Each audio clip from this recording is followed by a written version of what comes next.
Hi, this is Tamara from mooglyblog.com, and in this video, I'm going to be demonstrating how to crochet the Smokestack hat, which is a free pattern you'll find on mooglyblog.com. Please go to the link in the description where you will find both right and left-handed video tutorials, and if you scroll down a little bit from there, there's a link to the written pattern, as well as all the other tutorials I've referenced here today, and the supplies.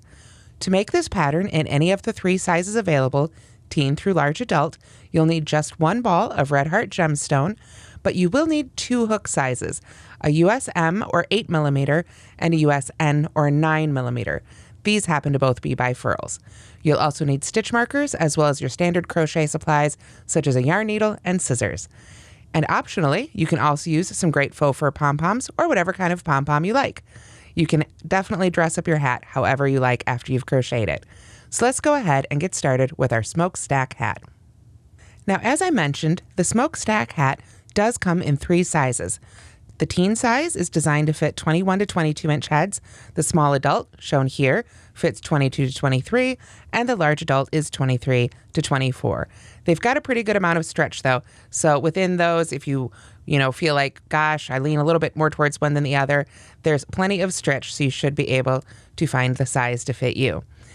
Now, this hat is made from the top down. We start with a magic circle right in the beginning there, and then we work out, and we work in the overlapping post stitch down here, and then we make the brim in rows worked back and forth and attached. Actually, going the other direction, back and forth in rows this way and attached. I do have a separate tutorial for the brims themselves.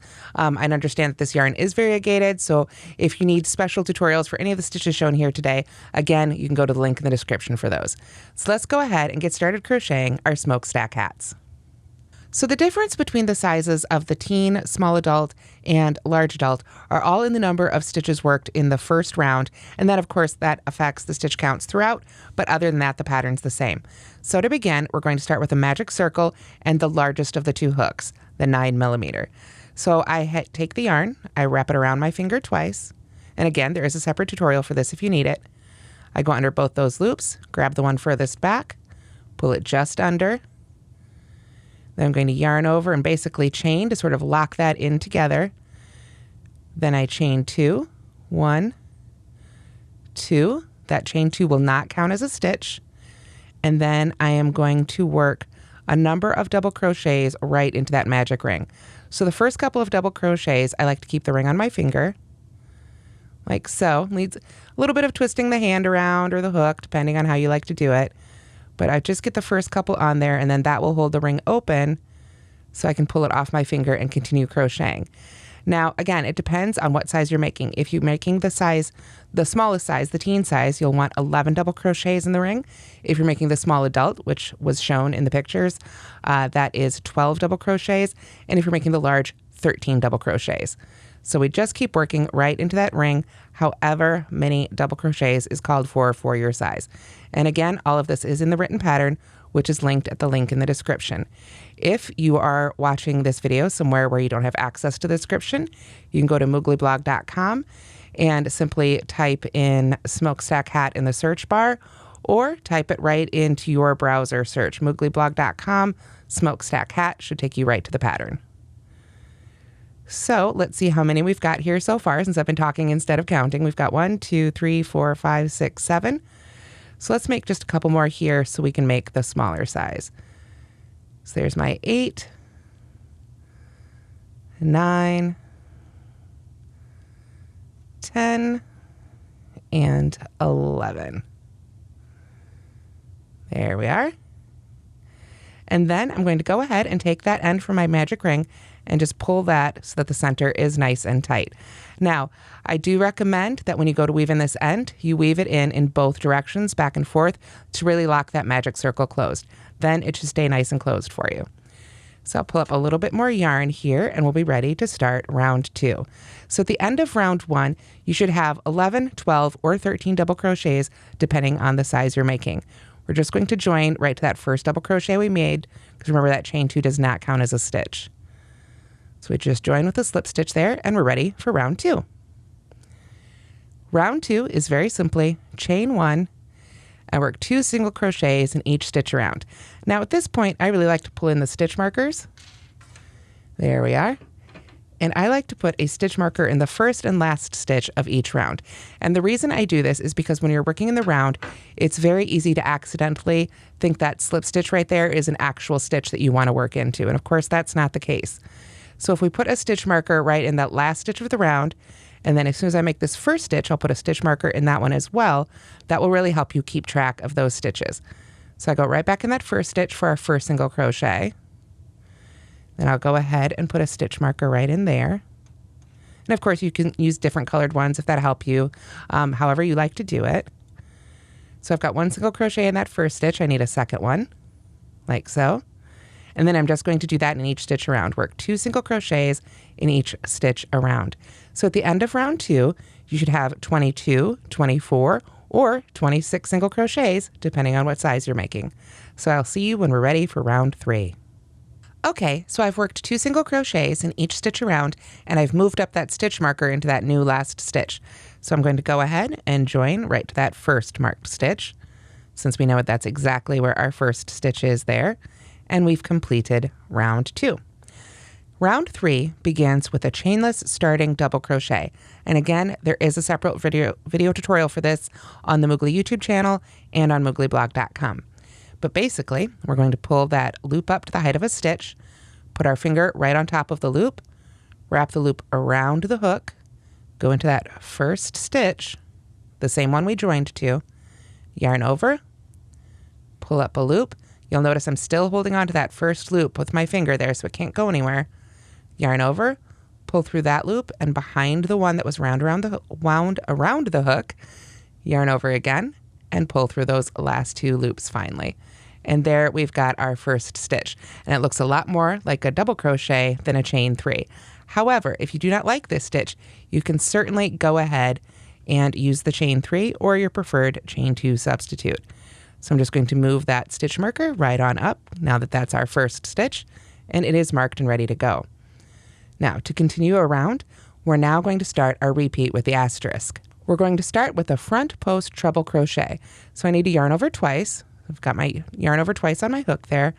And then we're going to work a front post treble around the double crochet below the next stitch. Now, the next stitch was our second single crochet worked into our first double crochet down here. So we just want to go ahead and find that first double crochet we made, not the chain 2, but the first double crochet. And we're going to go right around it with our hook from front to back. So if we want to take another look at that again here, let's go ahead and take a closer look. This is our first stitch here. This is our second stitch here, and they're both worked into this stitch right here.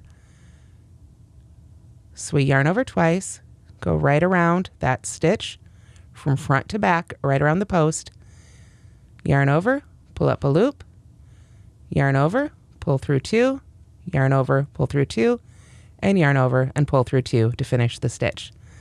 Then we're going to double crochet in the next stitch. Now that's not the next stitch right here. Remember, we worked around the stitch right below it, so that's considered worked. We want to jump to the next one here. So if you're looking at the tops of the stitches of the previous row, it'll look like we're skipping every other one. But we're working those post stitches, so those are counted as worked. So we want to come to that next one to work a double crochet. Like so. There we are. So you can see if we flip that over, it looks like we've skipped it, but it isn't really counted as skipped because we've got that stitch right there. So then we're going to continue to do that all the way around. Front post treble around the next stitch. And because we've got 2 stitches in each of these, that means it's the very next double crochet from round 1. And we just work another treble right there. Then we double crochet in the next single crochet. So the second one of those pairs. And then we repeat that again. Front post treble around the next post stitch. Or excuse me, around the next double crochet from round 1. And then double crochet in the next stitch. So we continue that all the way around. And at the end of round 3, we'll have the exact same number of stitches that we had at the end of round 2. So either 22, 24, or 26, depending on which size you're making. So I will see you as we get to the end of round 3. Okay, so here we are. I've worked my way all the way around for round 3. I've got 12 front post treble crochets and 12 double crochets, including that first one we made. So if you think about it, in round 2, we had 2 single crochets in each stitch. The first one of those single crochets will get a double crochet in it, and the second one of those will have a front post treble worked into the stitch, the double crochet that those pair of stitches were worked into. So that means as we come around, we're going to work a front post treble crochet as our last stitch. So we'll skip over the top of that one that we had marked before and move that stitch marker right up to that last front post treble. And then we can join to the top of that chainless starting double crochet or whatever chain 3 substitute you used. There we go. Get the hook in there, make our slip stitch, and we're done with round 3. Round 4 is going to be the exact same as round 2. We chain 1 and work 2 single crochets in each stitch around. Just remember to move those stitch markers up, and I'll see you at the end of round 4. Okay, so here I am at the end of round 4, ready to go ahead and slip stitch to that very first stitch of the round. And at the end of round 4, you should have a total of 44, 48, or 52 stitches, depending on what size you made. So to begin round 5, it's going to be very similar to what we did in round 3. The first thing is to work a chainless starting double crochet in the first stitch, or again, whatever double crochet substitute you like. I'm going to go ahead and move that stitch marker out of the way so it's a little bit easier, and go right in that first stitch. So I will yarn over and pull through 2 there, and yarn over and pull through 2, and go ahead and mark that stitch for my first stitch of the round. Okay, so then to continue around, we are going to start with a front post treble crochet around the double crochet below the next stitch. So that will be the chainless starting double crochet or chain 3 that you started round 3 with. So we just work that as a regular front post treble crochet post stitch there, like so. Then we're going to double crochet in the next stitch. Again, you want to make sure you're not working in the top of the same stitch you essentially took up with that post stitch, like so. Then front post treble crochet around the front post treble crochet below the next stitch. So basically in round 5, we're going to be working front post treble crochets around both the double crochets and the front post treble crochets from round 3. So we just drop right down to that front post treble and go around it like we normally would for a post stitch. Work that on off our hook here. Then, of course, double crochet in the next stitch. And that is essentially our 4-stitch repeat for this one. We're going to front post treble crochet around the next double crochet. Remember, we're always working to the row below the previous row here for these post stitches. And then we double crochet into the previous row. And then we front post treble around the next post stitch, 2 rows below. And then double crochet around the next stitch of the previous row. So we're just going to continue working all the way around here for round 5. And at the end of round 5, you should have the same number of stitches that you had in round 4. No increases this round. So I will see you at the end of round 5. Okay, so here I am at the end of round 5. Depending on size, you should have 44, 48, or 52 stitches. And I want to point out that that last stitch of the round should again be one that basically you skip over working in that top because you end with a front post treble crochet. Since we started with a double crochet, we want to end with one of those post stitches. There should be a double crochet in between each of the post stitches you've made. So I'll go ahead and just pull that stitch marker on up. Now, if for some reason you get to the end and you're like, oh no, it looks like it should be a double crochet, odds are it means you skipped 2 stitches behind a post stitch somewhere back here. That's a very easy mistake to make, or maybe you didn't skip one at all. So you'll want to go back and check those. There we are. You want to check those and make sure you only didn't work in the tops of one of those stitches as you work your way around. So let me get my hook back in there and we can slip stitch to that first double crochet we made. There we are. And then we're ready for round 6. Now, round 6 on until we get to the brim of the hat are all going to be worked even for all the sizes.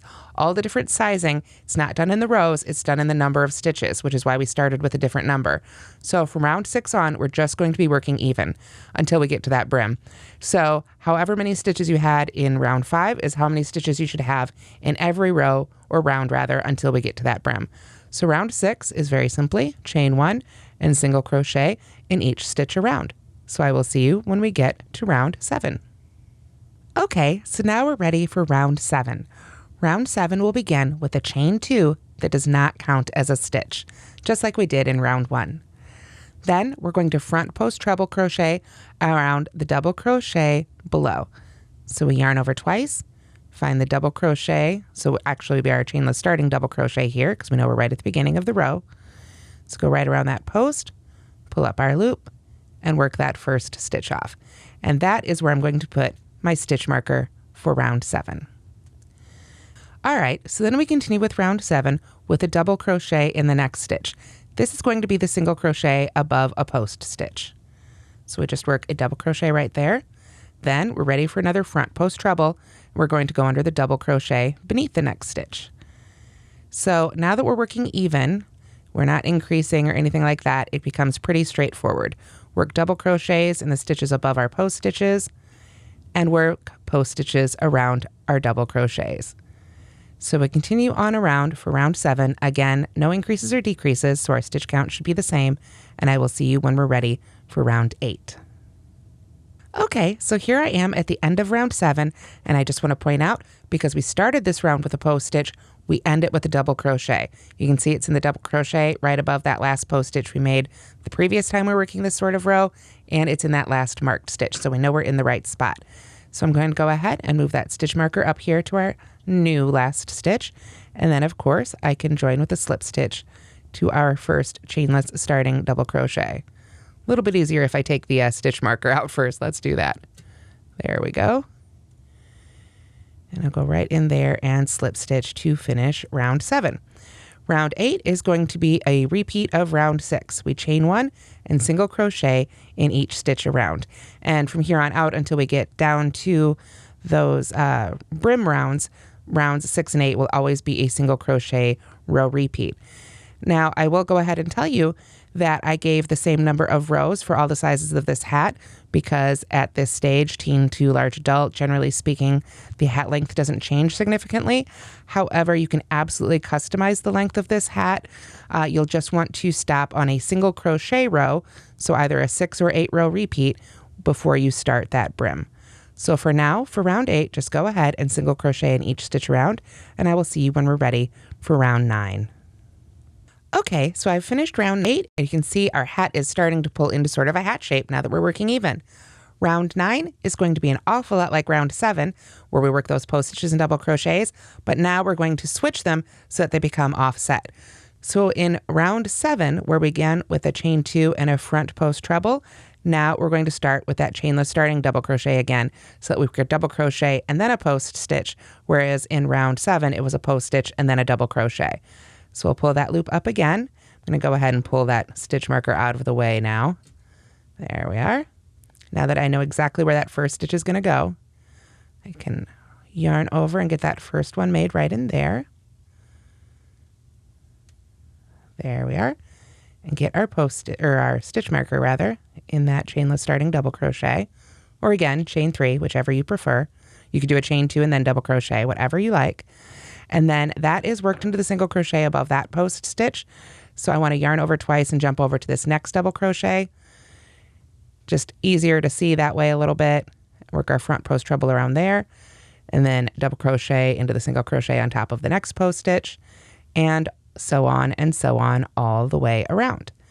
So we are just going to make sure that our post stitches go around double crochets and that our double crochets are worked into the single crochets above the post stitches, and that we have the same number of stitches in round 9 that we had in round 8. And I will see you when we're ready to continue with our repeats. Okay, so after you've made round 9, you're just going to repeat rounds 6 through 9. So 6 is a single crochet round, 7 we do the post stitch, then the double crochet, 8 is a single crochet round, and then 9 is the double crochet, then the post stitch. Again, written instructions at the link in the description. And we're going to keep repeating those, ending on a round 6 rep. So one of those single crochet rows. So I repeated, like I said, all the way through round 18. If you want to change the length of it, that's fine. Just make sure you end on a single crochet row. And that's what I've got right here. So now we're ready to begin the brim instructions. Now for the brim, this is where we're going to switch to the smaller hook. So let me set that hook aside and pick up the smaller one. And then we're going to begin with a different number of stitches depending on the size you're making. So if you're making the smaller size, you'll chain 6. The medium size, an 8, or the larger size, a 10. So since our little swatch here was the smaller size, I'll just go ahead and chain 6. 1, 2, 3, 4, 5, and 6. Now, unfortunately, we're on the darker section of the yarn, so this is going to be a little bit harder to see. However, I do have a separate tutorial for this sort of brim linked at the link in the description, and of course here on the Moogly YouTube channel. But basically what we're going to do is skip the chain closest to the hook and work a single crochet in the back loop only of each remaining of one of those chains. So just go under the back loop, which is the loop of that top V that's furthest away from you, the crocheter, and work a single crochet in each of those chains across. So however many you chained, you should have one less single crochet here than that as we work into that last chain. So there's one more. And one more. There we go. So I chained 6, so I should have 5 single crochets. 1, 2, 3, 4, 5. Then we're going to come back and look at that last row of single crochet in the hat, and we're going to single crochet 2 together over the next 2 single crochets. So not the one we necessarily came out of, but we go to the next one, pull up a loop, one after that, pull up a loop, and yarn over and pull through 2. And I like to pull this stitch down really tight. We're not going to work back into that single crochet 2 together. It's just an anchoring stitch, anchoring the brim to that hat, so we don't have to worry about crocheting back into there. Go ahead and make it a really nice and tight stitch. Then we're going to turn, and we're not going to chain 1 or anything. We're going to skip over that single crochet 2 together we just made and single crochet in the back loop only of those 5 single crochets we just made previous. So there's the first one, and then 2, 3, 4. I've got one more for this size. And again, this is a great place to use a stitch marker here, especially right here in that end stitch if you need help finding it. Then to turn back and go the other way, we're going to chain 1 and turn and back loop single crochet in those 5 stitches again. So there's 1, and I can go ahead and put a stitch marker right in that one to help me keep track. And then we find the next one, go under that back loop. So just single crochet on across, again, depending what size you're making, you'll get different ones of these. And if you find that your ribbing's coming up a little big, you can absolutely switch to an even smaller hook. Whatever works for you. If you find your gauge tends to be a little big, that can be a good solution. Now, as you can see, getting to that last one can be a little tricky. Sometimes I will use a yarn needle to help me pick out that last loop a little bit so I can get under there with my hook. Whatever works for you is fine. So I've got my 5 back loop only single crochets again. So now I'm going to come back here to this setup row and go to the next 2 single crochets and make a single crochet 2 together. Again, I can pull that nice and tight because I'm not going to crochet into the top of that stitch. Then I'm ready to single crochet back across in the back loop only, back and forth until you get all the way around. And then you can just cut your yarn and whip stitch those 2 ends of the brim together when you've gotten all the way back around the hat. Again, there is a separate tutorial for this. Again, I'm sorry we ended up on the darker yarn here, but there's a much better view of this in the other tutorial for the hat brims. So here we are again with the finished smokestack hat. Now, if I turn it over here, you can see, I think this is where my seam was. I can see it is pretty darn seamless, even though there's a little bit of a color change there. You just want to whip stitch those ends together. And then, of course, you have the option if you want, you can sew a pom-pom right on the top or leave it plain if you prefer. If you'd like to make this into a pony style of hat, essentially, I would go ahead and start with the instructions for round 2, where you're working those sets of 2 single crochets and work whatever number that is around a hair elastic or ponytail holder, and then continue on with the pattern from there. And it would very easily convert this hat to a ponytail style hat. So thank you so much for watching this tutorial for the Smokestack hat. I hope you've enjoyed it, and I hope you'll also check out the matching boot cuffs and cowl, both available for free on mooglyblog.com and linked in the pattern. They are a great set, perfect for gifting and perfect for customizing with your own special touches. Also, be sure to give Red Heart Gemstone a try. It is a really lovely yarn with some great variations in color, and it will really change the look of the hat depending on which colorway you choose. So thanks so much for watching, and please don't forget to subscribe to the Moogly YouTube channel. Have a great day, everybody.